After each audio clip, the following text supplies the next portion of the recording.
டேய் இங்கே வா.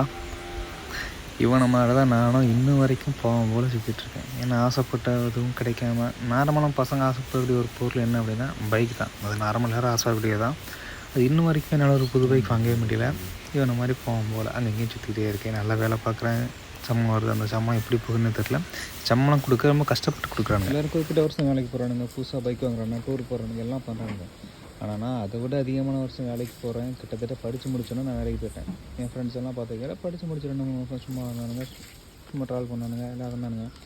ஆனால் அவனுங்க நல்லா செட்டில் ஆகிட்டானுங்க, நல்லா செட்டில் ஆன முடியல.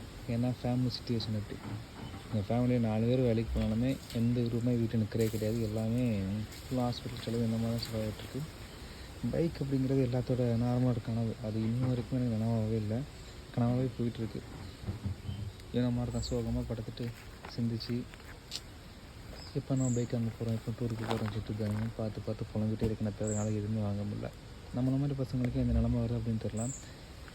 அவ்வை ஒரு பாட்டை படிப்பாங்களே, ஔவையார் ஒரு வார்த்தை சொல்லியிருப்பார்.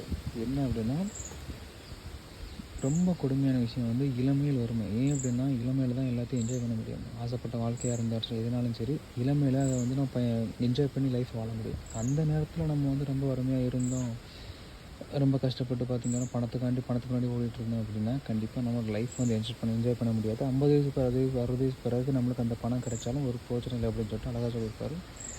நம்மளுக்கு அதே வாழ்க்கை தான்.